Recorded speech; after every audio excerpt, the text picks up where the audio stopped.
¿Qué es esto de equilibrio heterogéneo? Bueno, el equilibrio heterogéneo pues se aplica a las reacciones en las cuales pues reactivos o productos están en diferentes fases, ¿no? Ya tenemos sólidos con gases, líquidos con sólidos, etcétera, ¿no? Entonces, eso es una reacción que está en fase heterogénea. ¿Cómo determinamos el equilibrio? Bueno, nosotros vamos a tener aquí una constante, que esa es Kc. Cuando ven Kc, significa que es una constante en términos de la concentración. Por eso lleva una C. Entonces, ¿cuál es la diferencia ahora con la constante de equilibrio? Bueno, que en realidad la concentración, ¿sí? Vamos a definirla en función de las actividades. Las actividades dependen del estado de agregación, pues, de la materia. Entonces, la constante de equilibrio que vamos a definir para una reacción heterogénea, como es esta, que es el carbonato de calcio en fase sólida, que cuando ustedes lo calientan se forma óxido de calcio y se desprende CO2. Vean que aquí también tenemos una expresión, la cual le decimos Kp. Esta Kp es una constante de equilibrio, pero solo en función de las presiones. Entonces recuerden, si tienen sólidos y gases, pues los únicos que ejercen presión sobre el sistema son los gases. Los sólidos no ejercen presión sobre el sistema, son los gases. Por eso aquí esta expresión que llamamos Kp o constante de equilibrio en función de la presión, solo está en función de la presión del CO2, que la presión del CO2 al ejercerla solo ese único gas equivale a la presión total. Es decir, la misma presión del CO2 es la presión total ejercida en el sistema. ¿Hasta acá hay alguna duda?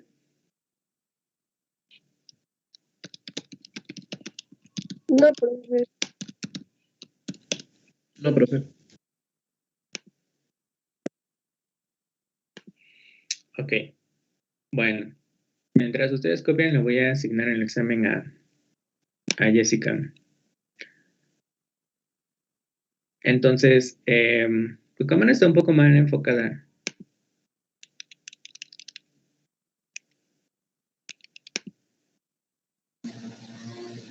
¿No se ve todo mi área de trabajo, profe?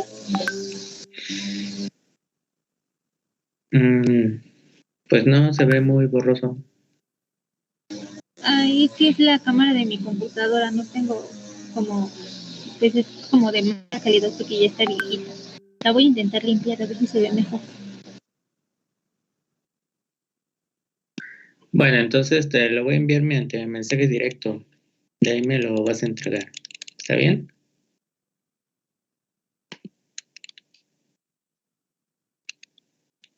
¿Sí me escuchaste? Sí, profe, es que mi compu es un poco lenta, entonces se traba cada rato. Pero sí lo escuché, se lo envío para él.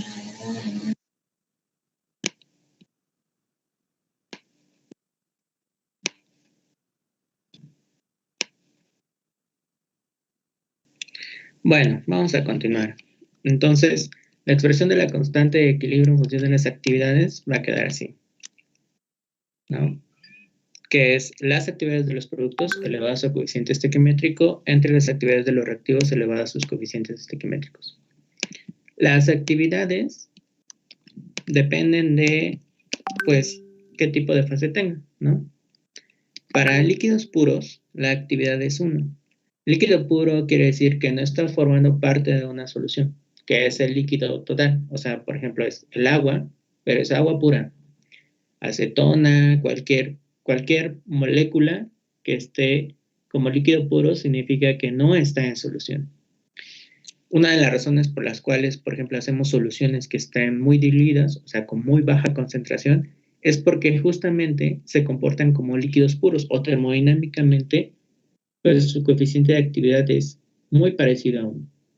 Esa es la razón por la cual hacen soluciones muy diluidas de 0.1 normal, 0.01 normal y así. Las actividades, en cambio, de los sólidos puros, pues también es 1. mientras que las actividades de los gases, pues, es la fracción mol por su coeficiente de fugacidad por la presión total. Cabe aclarar que si estamos hablando de un gas ideal, pues ahí ya sabemos que el coeficiente de fugacidad para gases ideales es 1. Eso es un gas ideal. Entonces, nunca se les va a olvidar que cuando tengan una reacción así, equilibrio heterogéneo, la expresión de la constante de equilibrio no es como la estuvimos viendo en el primer y en el segundo parcial, es diferente. Ahora la vamos a calcular con las actividades, puesto que estamos en un equilibrio que llamamos heterogéneo. Y lo que hemos visto anteriormente, pues era todo fase homogénea. No se vayan a equivocar en eso.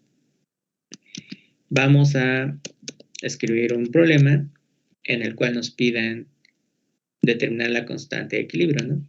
Aquí tengo una reacción en la cual tengo el nitruro férrico, vean que es sólido, y es una reacción con hidrógeno para formar hierro, sólido y amoníaco.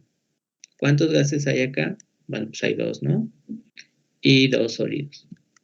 Entonces recuerden que para poner la expresión de la constante de equilibrio, pues va a ser con las actividades. Entonces, si nosotros asumimos que son gases ideales, puesto que no me dicen nada más, voy a asumir que los coeficientes de fugacidad del amoníaco y del hidrógeno son 1. Pero recuerden que pues hay formas de calcular los coeficientes de fugacidad para distintos gases. Recuerden que los gases ideales tienen ciertas características que los hacen ideales. Entonces, ¿cómo me quedaría mi expresión de la constante de equilibrio?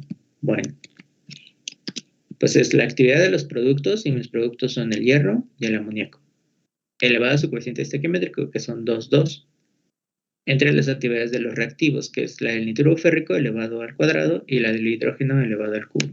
Entonces voy a poner esa expresión y me quedaría así, ¿no? Esta sería pues la actividad. Con esto, pues ya lo que sacamos de las actividades es que podemos reducir términos. O sea, es decir, como sabemos que los sólidos puros y los líquidos puros, su coeficiente de actividad es 1, entonces, ¿cómo podría entonces simplificar esto? Pues muy fácil. ¿Quiénes son sólidos puros? El hierro y el nitruro férrico, ¿sí? Entonces lo que van a hacer es eliminar, puesto que 1 al cuadrado pues sigue siendo 1, y no importa el exponente, 1 al cubo también sigue siendo 1. Entonces, por lo tanto, esto quedaría simplificado de tal forma que voy a eliminar las actividades de los sólidos.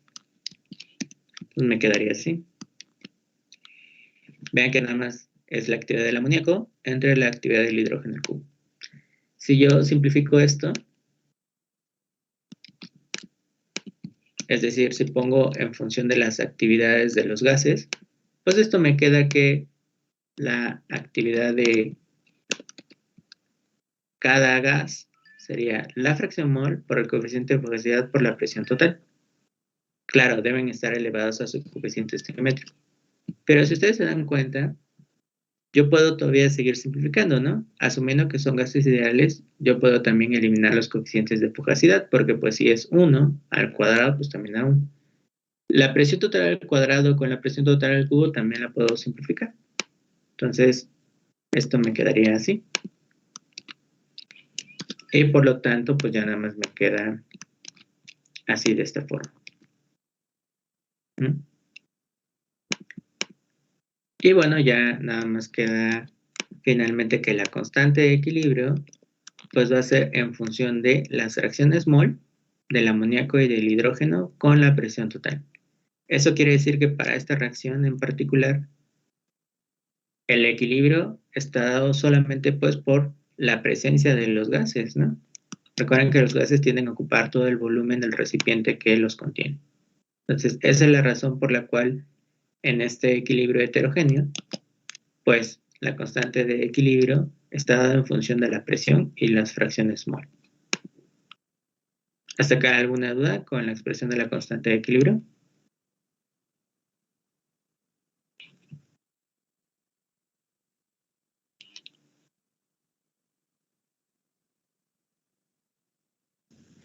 No, profe. No, profe. Ninguno, profe. Ok. Bueno. Entonces vamos a hacer otro problema.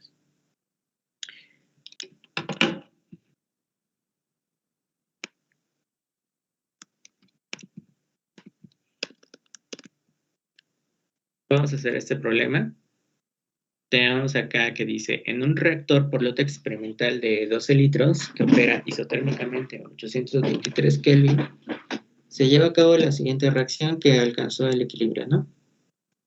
Ahí está el nitrógeno férrico, el hidrógeno. Vean que es exactamente la misma reacción que puse acá.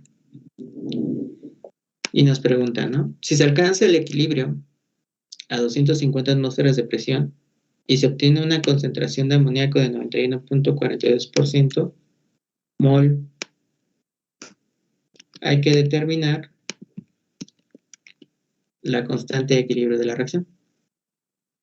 Nosotros ya determinamos la expresión, ¿no? Y concluimos que la expresión es esta. Bueno, pues ahora hay que calcularla, ¿no? Hay que ponerle números. Vean que me dan aquí que al inicio, aquí cabe recordar esto, ¿no? Hay que recordar qué es lo que pasa en la reacción. Al inicio yo tengo nitrógeno férrico que es sólido, o sea, imagínense un polvo. Y una corriente de hidrógeno, ¿no? Es un gas.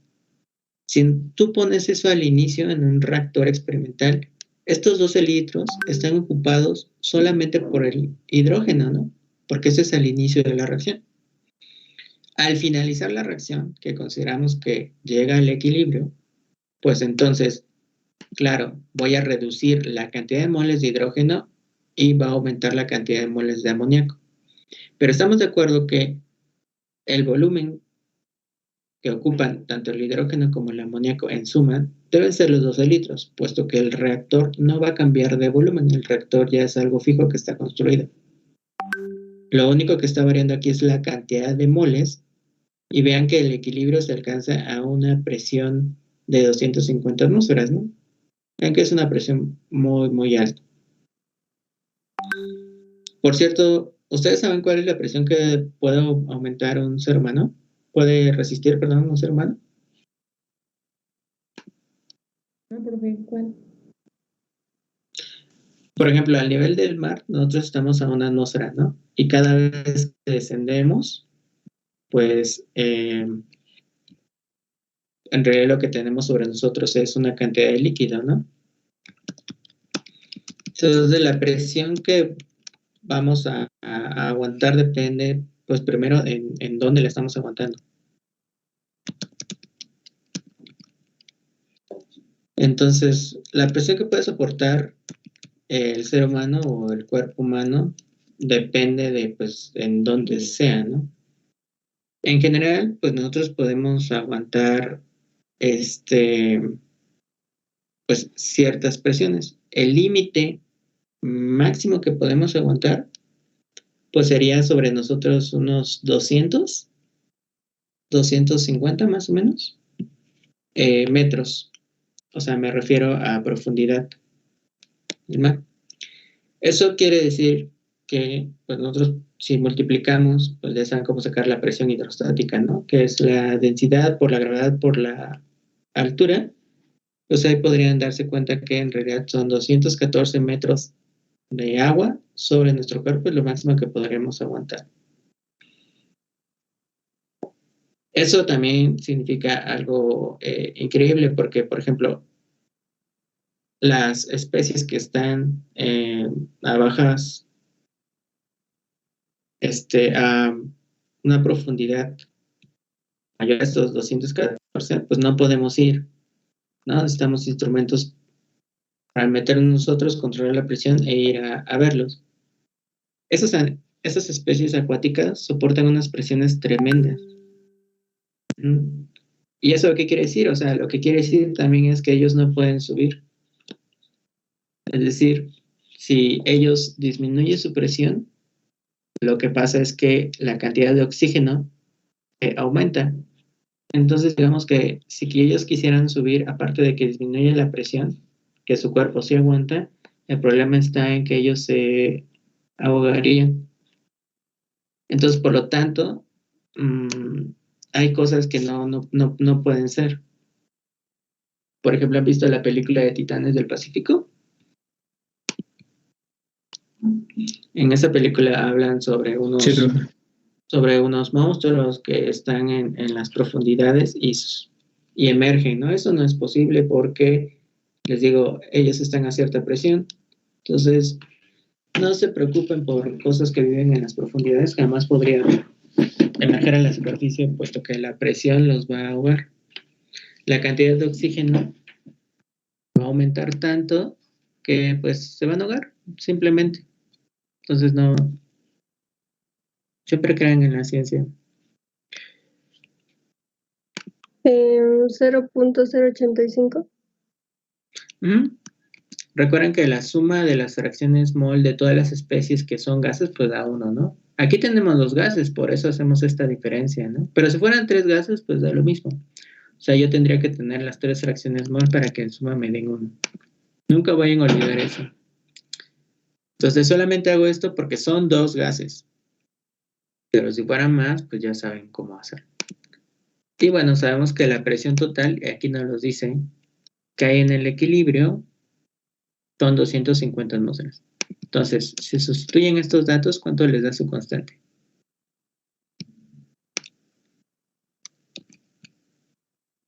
También se eleva al cuadrado y al cubo, ¿verdad, profe? Pues claro, así está en la ecuación. A mí me dio de 5.2927. Ok, Sí, César. bueno. Entonces, esa constante de equilibrio, vean que tampoco le vamos a poner unidades, ¿no? Y ya, esa sería la constante de equilibrio para esta reacción que ocurre en fase heterogénea. Ahora vamos con el inciso B. En el inciso B nos piden la cantidad de nitruro férrico que se consumió al alcanzar el equilibrio. Para hacer eso de la cantidad de nitruro férrico que se consumió al alcanzar el equilibrio, pues vamos a usar pues el balance, ¿no? Entonces, el balance funciona, no importa si es homogéneo o heterogéneo, ¿no? O sea, eso es independiente de la reacción. La forma de calcular constante de equilibrio sí depende de si es heterogéneo o no. Entonces, por ejemplo, la cantidad de nitruro férrico en forma sólida a la salida, o sea, suponiendo que alcanza el equilibrio, pues sería la cantidad que alimento menos 2 veces Y. ¿Cómo sería entonces para todos los demás? Para el hidrógeno.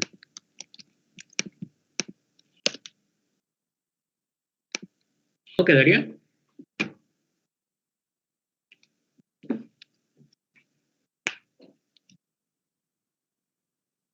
moles de hidrógeno menos 3 Chi. Los moles que alimento de hidrógeno menos 3Y. Bueno, ¿cómo sería el hierro?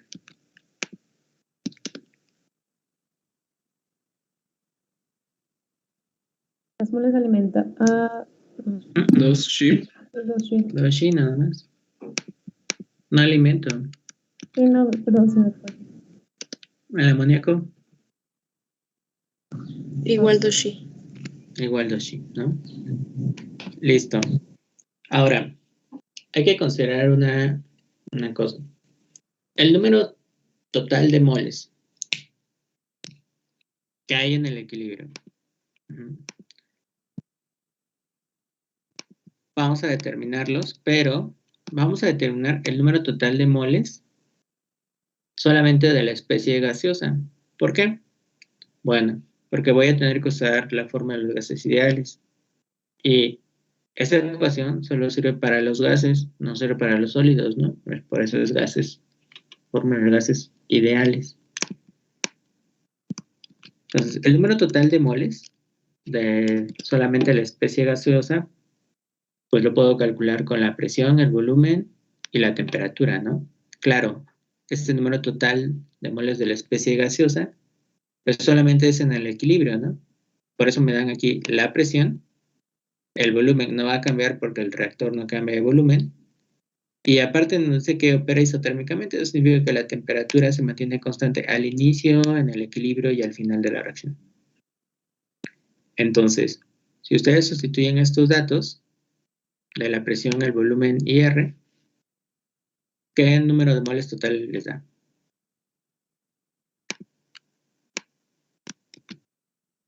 Entonces, ¿cuánto les da?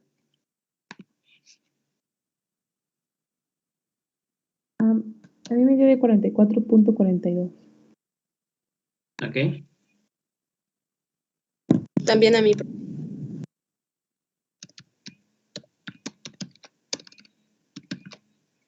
Ok, listo. Bueno, entonces,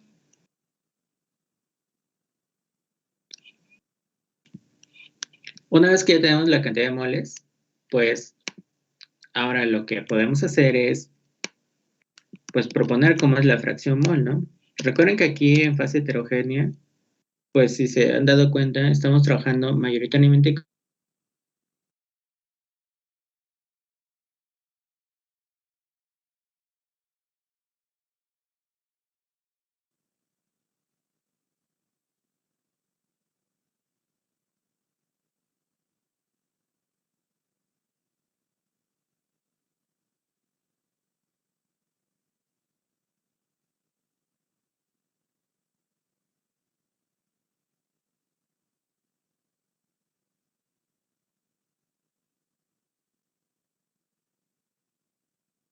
No, al contrario, ¿no? Los reactivos, perdón, los reactivos. Significa que, que el equilibrio está desplazado hacia los productos, ¿no? Si fuera una constante de equilibrio muy grande, significa que está desplazada hacia los productos, pero si es muy pequeña, hacia los reactivos. O sea, eso quiere decir que esta reacción, con este delta G que tiene, estoy seguro que el delta G les dio positivo.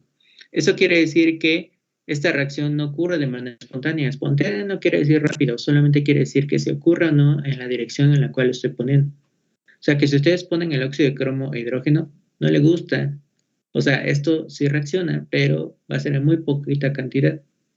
Pero también lo que quiere decir es que al revés, entonces, si yo pongo el cromo sólido más agua, pues voy a tener el inverso de la constante de equilibrio, va a ser una constante de equilibrio muy alta.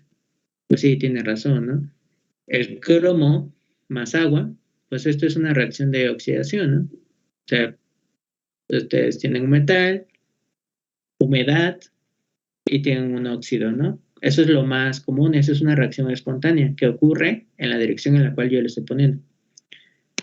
Entonces, una vez que ya tengo el valor de la constante de equilibrio, necesitaría calcular, bueno, me piden la presión parcial máxima de vapor de agua. La presión parcial, pues ya sabemos que la calculamos a partir de la presión total, ¿no? O sea, en realidad, la presión parcial del agua, pues sería la presión total por su fracción mol. Así. Entonces, en realidad lo que me están pidiendo es cuánto es la fracción mol, porque la presión total es 1 atmósfera. Entonces, lo único que hay que hacer es, bueno, pues ya tengo mi expresión de la constante de equilibrio, que es este valor, y ya sé cuál es la expresión algebraica.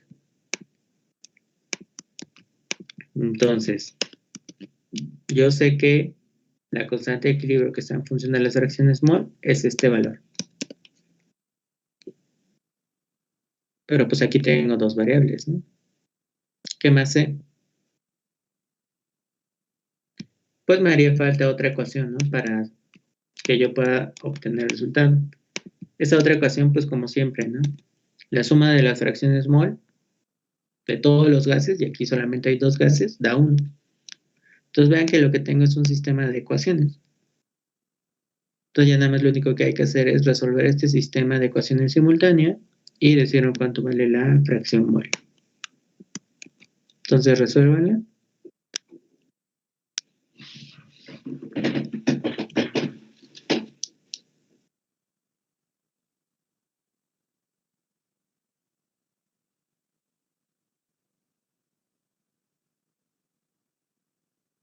La del agua me salió 0.0021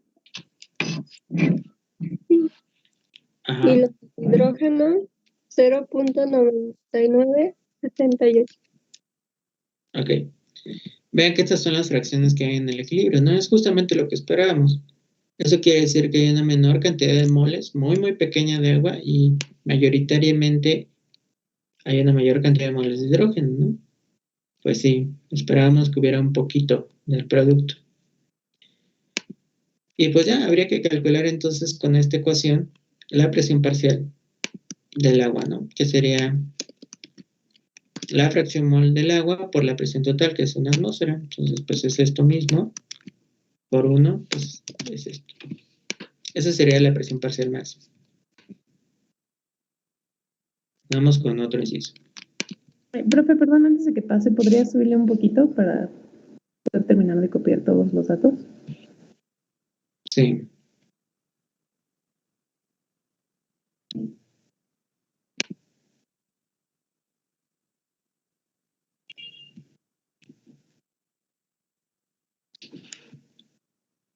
Ya, profe, muchas gracias.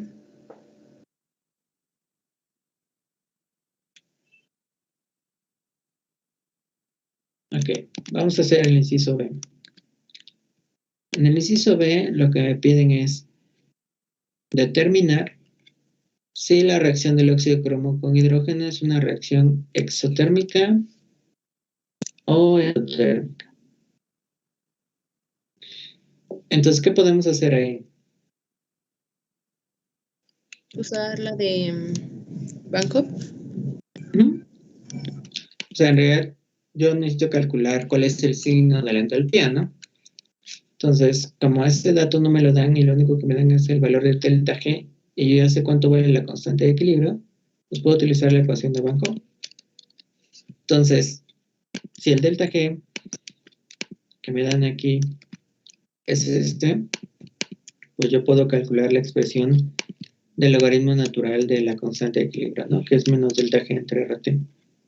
Lo que hay que hacer es, pues, encontrar la expresión algebraica, ¿no? Sustituir acá entre RT para que me dé, pues, una expresión en función de T. ¿Cuánto les daría? Recuerden que este delta G está en calorías por mol.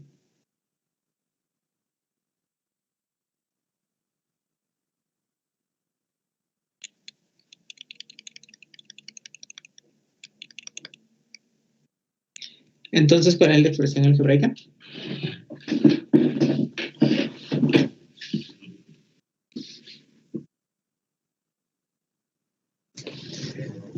Me dio negativa, profe. ¿Qué te da? Me da, pero bueno, me da muy grande. Bueno, no, muy. Me da 1.27 por 10 a la 8. No. Esta es una expresión algebraica. Solamente necesitas sustituir esto acá entre RT, no necesitas ponerle ningún valor de temperatura. Ok. Es una expresión algebraica. Esto da esto. Bueno. Y ahora hay que sacar la derivada con respecto a la temperatura. ¿Cuánto quedaría la derivada de la expresión algebraica?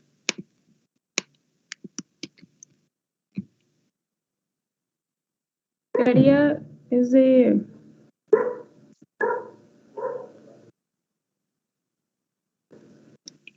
Sería 49.144.43 sobre T2, nada más.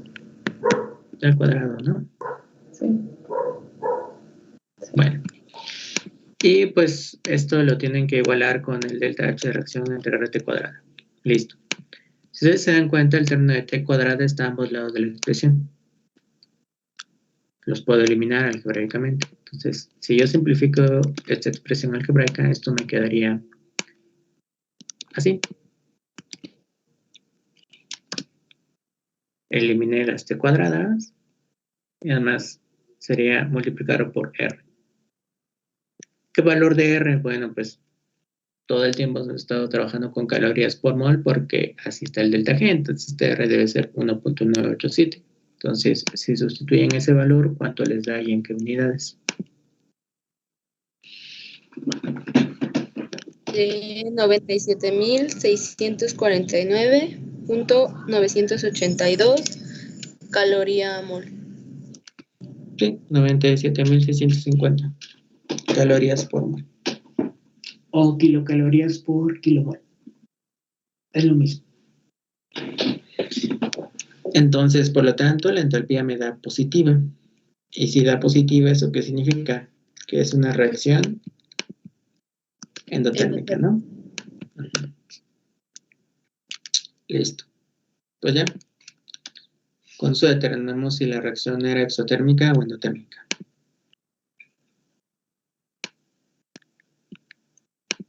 Vamos con otro inciso.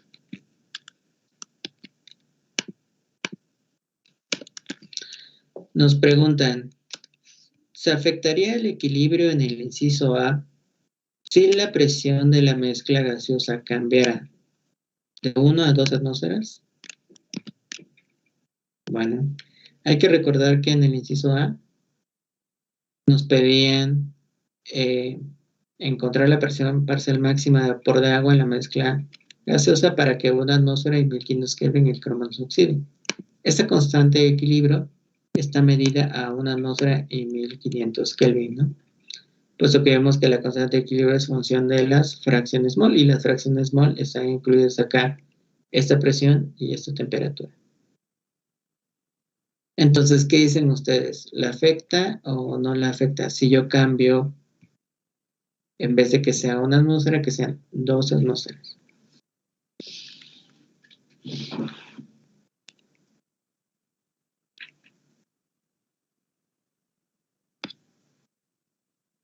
Pues sí cambia, profe.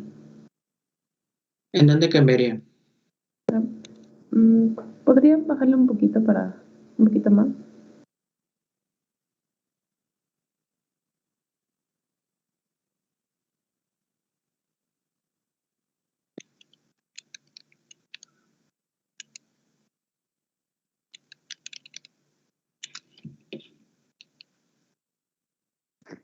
La constante cambiaría. ¿En qué cambiaría?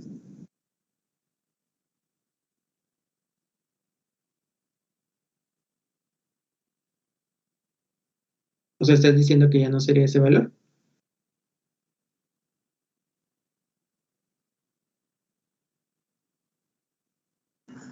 No afecta, profe, o sí, porque ya en el balance se descartaron las presiones. Exactamente. En la constante de equilibrio, cuando lo ponemos en función de las actividades, la presión total se anula. Eso quiere decir que si yo cambio 2 atmósferas, pues las fracciones mol que yo tengo,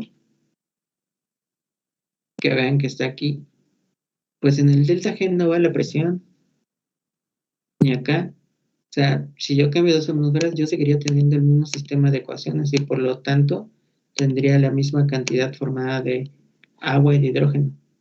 Eso quiere decir que aquí no afectaría la presión. ¿Dónde sí afectaría la presión? En este tipo de reacción, por ejemplo, porque la constante de equilibrio tiene aquí la presión total dividiendo. Entonces, si yo cambiara ahí de 250 atmósferas a 200, aquí sí cambia el valor de la constante de equilibrio. Pero en la reacción que me están pidiendo, no. Se elimina el término de la presión total y por lo tanto, aquí no importa si yo el equilibrio lo tengo a 1 atmósfera o a 2 atmósferas. Pues la respuesta sería que es que no, ya que la expresión pues, de la constante de equilibrio no lleva esos términos de presión total. Así quedaría escrito.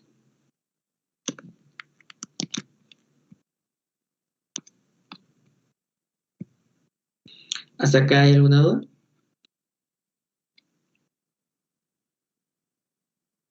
No, profe. No, profe.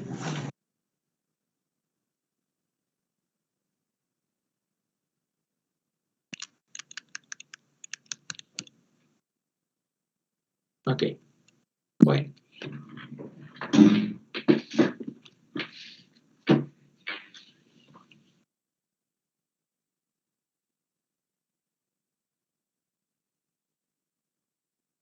Ya resolvimos 2 problemas. Listo. Está bien. Entonces, lo que vamos a hacer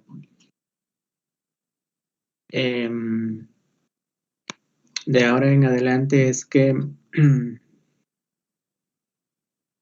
voy a dejar grabada la clase para la semana. O sea, ¿eso qué quiere decir? Bueno, lo que quiere decir es que no les puedo dar clase a la hora que nos toca. Entonces, para este tercer parcial solamente dejaré la clase grabada. Claro, nada más dejaré un video para la semana, o sea, un video por semana. Los temas que hay en el tercer parcial, pues también son cortos. No hay como muchos temas en particular. Entonces, con un video por semana, yo lo voy a dejar ahí grabado en el Teams para que ustedes vean, pues eso.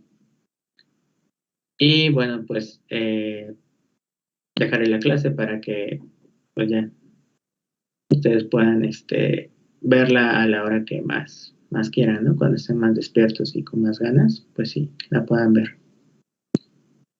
¿Alguna duda? No, profe, bueno, solo si tenemos dudas respecto a las clases que veamos, ¿se le podemos enviar un mensaje en Teams o algo? Siempre has podido enviarme un mensaje en Teams. Ah, ok. Siempre he tratado de responder tus preguntas. Sí. ¿Por qué lo dudas? No, solamente para confirmar, profe, no era duda ni nada. Sí, siempre puedes enviarme por Teams o a mi correo electrónico dudas con respecto pues a la materia o dudas en general de lo que tú desees preguntarme, pues ya. Sí. Sí, profe, muchas gracias.